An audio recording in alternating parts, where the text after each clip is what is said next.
साधारण एक महिना झालं PWD म्हणजे सार्वजनिक बांधकाम विभाग आणि नगर परिषद यांनी एकाच वेळेस कामं चालू केल्यामुळे शहरातील बरेचसे रस्ते हे उकरलेले आहेत. क्रीडा संकुलपासून येणारा मेन रस्ताच मर्जी चौकामध्ये उकरल्यामुळे तिथून रस्ता बंद आहे. त्याला साईडचा रस्ता म्हणजे बायपास हा आहे क्रीडा संकुलच्या बाजूने. मात्र तिथेही काम अपूर्ण असल्यामुळे नागरिकांची सोय होते. त्याचप्रमाणे अकलूज शहरामध्ये येण्यासाठी क्रीडा संकुलच्या समोरून नवीन बसस्थानकाच्या मागून जो रस्ता येतोय तो पर्यायी रस्ता दिलेला आहे. मात्र काम चालू असल्यामुळे त्या रस्त्याचाही फारसा उपयोग होताना दिसत नाही. त्यातच गटारी असेल किंवा पिण्याची पाईपलाईन असेल यांचेही काम या रस्त्यावर चालू असल्यामुळे प्रत्येक ठिकाणी हा रस्ता किंवा रस्ते अनेक उकरून ठेवलेले आहेत. मेन रस्त्याबरोबरच अंतर्गत रस्तेही अनेक ठिकाणी उकरलेले दिसत आहेत. याविषयी आम्ही अकलूज नगर परिषदेचे मुख्याधिकारी सचिन पाटील यांना विचारले असता त्यांनी सांगितले की विविध योजनांमधून कोट्यवधींची विकास कामे चालू आहेत. ही विकास कामे होताना थोडा त्रास नागरिकांना सहन करावा लागणार आहे. मात्र ही विकास कामे लवकरात लवकर कशी पूर्ण करून घेता येईल याकडे आम्ही लक्ष देणार आहे. कमीत कमी 6 महिन्याचा कालावधी या रस्त्यांसाठी लागणार आहे. तरी नागरिकांनी सहकार्य करण्याचे आवाहन त्यांनी केले आहे. आपल्या अकलूज शहरामध्ये विकासात्मकच्या दृष्टिकोनातून आपल्या राज्यस्तरावरच्या 3 योजना मंजूर आहेत.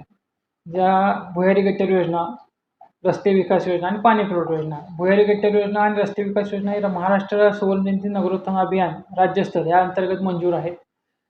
आणि पाणी पुरवठा योजना ही अमृत अभियान 2.0 ही केंद्र स्तराची योजना असते. त्यामध्ये केंद्र, राज्य आणि नगरपालिका अशा तिन्ही ह्याचा एजन्सीचा हिस्सा असतो. ही एक आपली अमृतची एक योजना चालू आहे आपल्याकडे. नगरोत्थान महाअभियान राज्यस्तर रस्ते याच्यामध्ये आपल्याला 121 कोटीची योजना आहे शासकीय करासे. त्यानंतर भुयारी गटर योजना 119 कोटीची आहे आणि अमृत पाणी पुरवठा योजना 211 कोटीची आहे.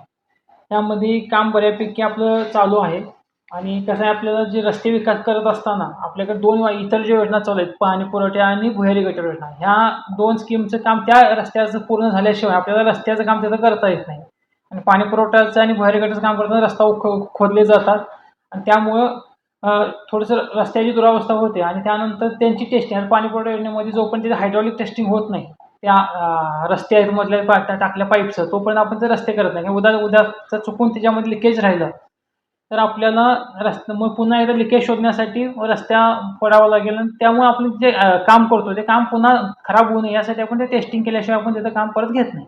बऱ्यापैकी टेस्टिंगचं काम पण चालू आहे. आणि जे आपले रस्ते आपण टेस्टिंग जसं देत जाईल त्यांना रस्ते विकास प्रकल्पाच्या ठेकेदारांना, त्याप्रमाणे रस्त्याचं काम त्यांचं त्या मागोमाग चालूच आहे. शहरामध्ये आपल्या 3 मोठ्या योजना चालू आहेत आणि अकलूजकर शहरातील नागरिकांच्या सोयीसाठीच आपल्या हे योजना राबवत आहे.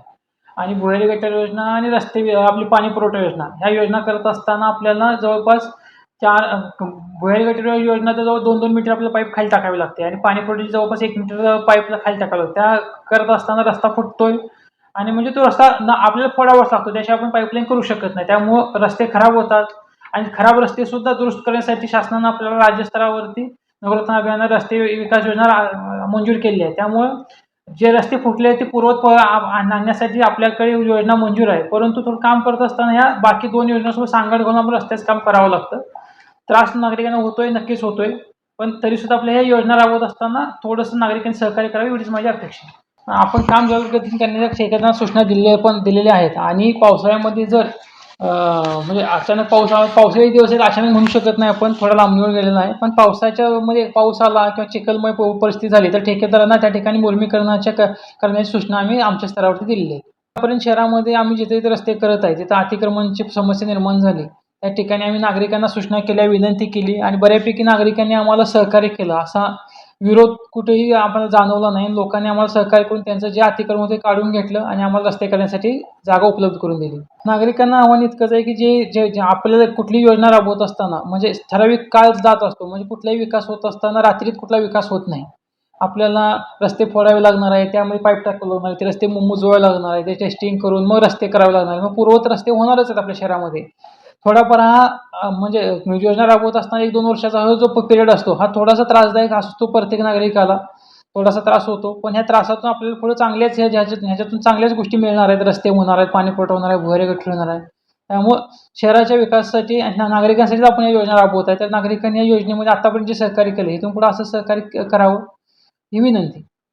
येत्या 6 महिन्यामध्ये पूर्ण करायचं आमचं उद्दिष्ट आहे. साईट लवकर देण्याचा प्रयत्न करू आणि लवकरात लवकर रस्त्याचं काम संपवण्याचा आम्ही प्रयत्न करतोय.